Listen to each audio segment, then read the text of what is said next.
stop. Take a deep breath. Look around you. Whether you are in your kitchen, your bedroom, or sitting on your balcony, this space is your secret weapon. Most people think they need to travel to London or New York to learn English, but the truth is, the most powerful classroom in the world is your own home. Today, we are turning your daily routine into a masterclass. We're going to talk to the neighbors, invite people over for tea, and show you why living English is 100 times better than studying it. Let's bring it home. Hello, hello, superstars. A truly massive, warm, and cozy welcome back to day 24 of our 60-day Spoken English podcast. Yes, Sam, I love the vibe today. It feels so grounded. And hello to all our listeners. Just look at the calendar for a second. We are nearly 40% of the way through this transformation. If you have been with us since day one, when we talked about stop saying myself, you are now a completely different speaker. Absolutely incredible. Today, we are bringing it all back home, literally. After the high-stakes world of IT, banking, and 5-year visions, Day 24 is about daily English at home, neighbors, and inviting people politely. I know what you're thinking. Why do I need a lesson on home English? I know how to ask for water. But listen, the home is actually your most important English lab. It is the only place where you can practice without that 100-mile-per-hour shock of the real world that our source Ali talks about. At home, the stakes are low, which means your confidence can grow high. Think about it. If you make a mistake while talking to your toaster, nobody is going to judge you. Our foundation today is built on the concept of extensive learning. Most of you are used to intensive learning, analyzing every nugget of grammar in a textbook until your brain hurts. But at home, you have the chance to integrate English into your life. Wow. Think about the character Mariana Windsor in our mystery story. She spends her days in her bedroom reading her collection of rare comics. She isn't studying English. She is enjoying and appreciating the content. This is exactly what you should do at home. Instead of stressing over verb conjugations, try to narrate your chores. I am just making coffee. I am pouring the milk. It sounds simple, but it builds that mental muscle. Wait, before you start, remember the GIST method. If you're watching a show or reading a comic at home, don't look up every single word. If you understand the main idea, that's enough. By aiming for completion, finishing a whole episode or a whole chapter, you're training your brain to see English as a natural part of your environment. Absolutely. Absolutely. The home is where you turn difficult grammar into normal grammar. So let's start by looking at how to talk to the people who live right next door, your neighbors. Are you ready? Let's go.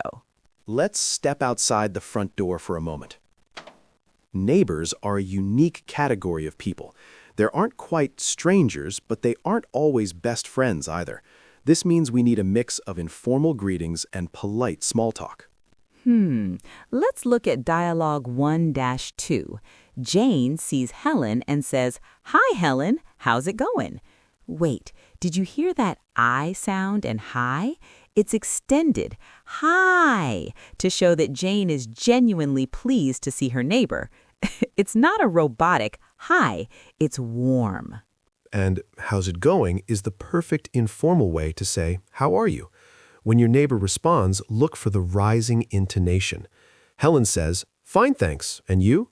That rise at the end shows she's actually interested. If your voice stays flat, your neighbor might think you're being rude.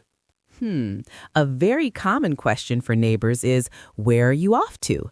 This is the informal version of, where are you going?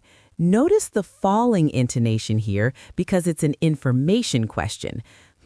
It's a great way to start a quick chat without being too nosy. Wow, what if you haven't seen your neighbor in a week? Use the phrase from dialogue 1-8, long time no see. Or, if you run into them at the local market, you can exclaim, what a coincidence, what a small world. Absolutely. But what do you actually talk about? The safest bridge to a neighborly conversation is the weather. Let's look at dialogue 1-9. You can say, "It's freezing outside," or "I thought this cold front was supposed to pass by now." Language note. Supposed to refers to something that was expected to happen. Use yeah, yup, or uh-huh as informal cues to show you're listening to their complaints about the rain. Neighbors love to talk about the weather. It's the universal language of people living on the same street. Absolutely. Talking to neighbors is a great way to practice extensive listening. If they start talking about their garden or their bad reception at 100 miles per hour, don't panic. Just listen for the gist. Are they happy? Are they complaining? Use "oh no" to sympathize with them.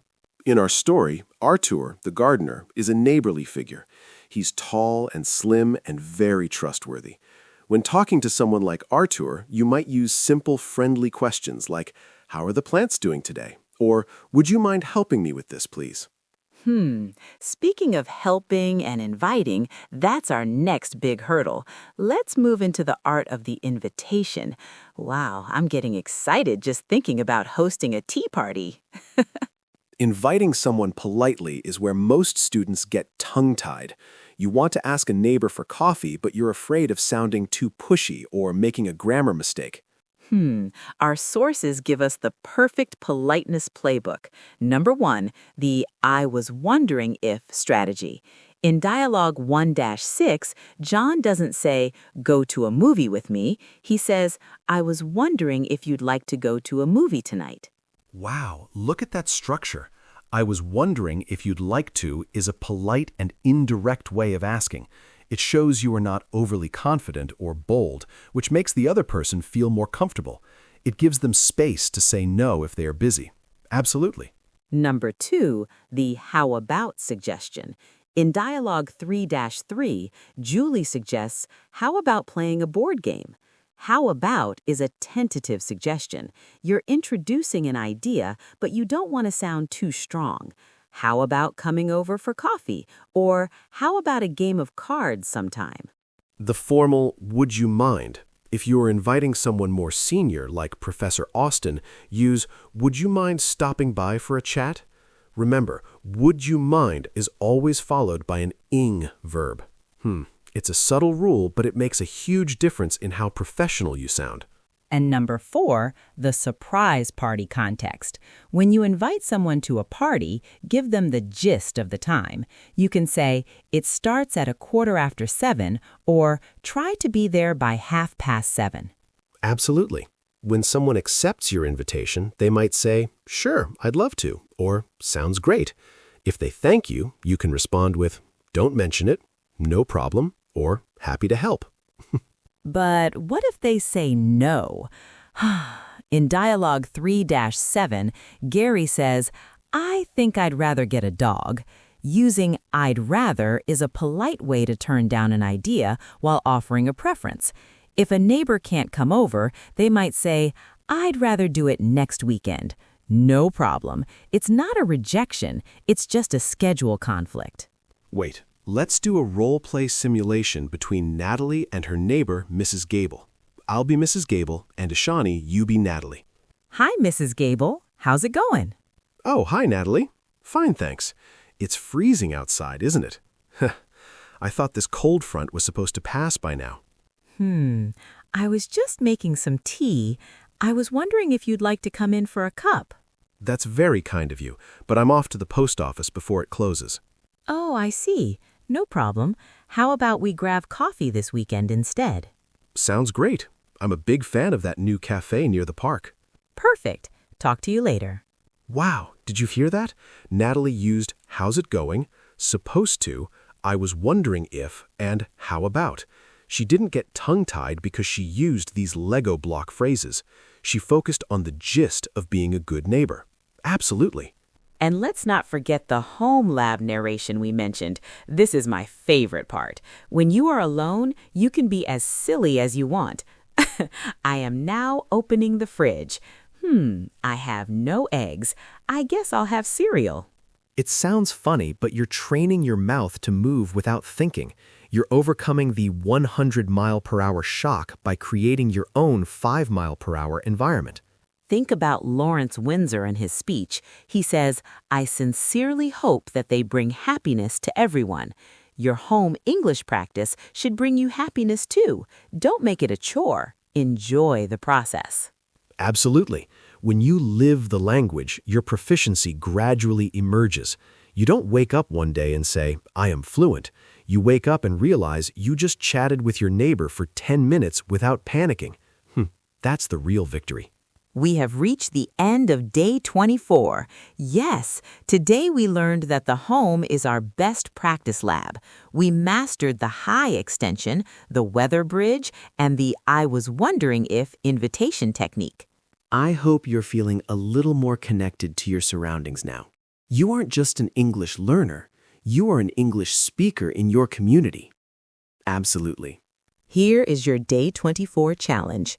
1. At home, narrate your routine for 5 minutes.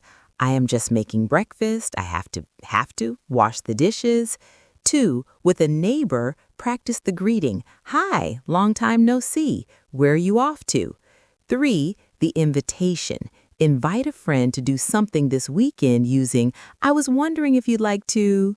Record yourself. Listen for your syllable stress. Remember our favorite word, economist? Apply that same heartbeat to your invitations. Absolutely. You are doing the work and the results are starting to show. You are moving from learning English to living English. Thank you so much for joining us today. Keep your eyes on the gist, keep your I'd likes ready, and keep being awesome. Stay social, stay confident, and as always, happy learning. Thank you, and good night. Bye-bye. Ishani, where is the best place in the world to learn English? London? Sam? Nope. It's your own kitchen, Sam. Exactly. Your home is your English lab. Stop waiting for a teacher and start narrating your life. Say, "I am just making coffee," or "I have to wash the dishes." It builds confidence without the pressure. And when you see your neighbor, don't just say hi. Use the hi extension. "Hi, how's it going?" It sounds warm and natural. Want to invite them for tea? Use the Politeness Playbook. "I was wondering if you'd like to come in for a cup." Master the art of daily English with our Day 24 podcast. Hit that follow button and let's bring English home. Absolutely.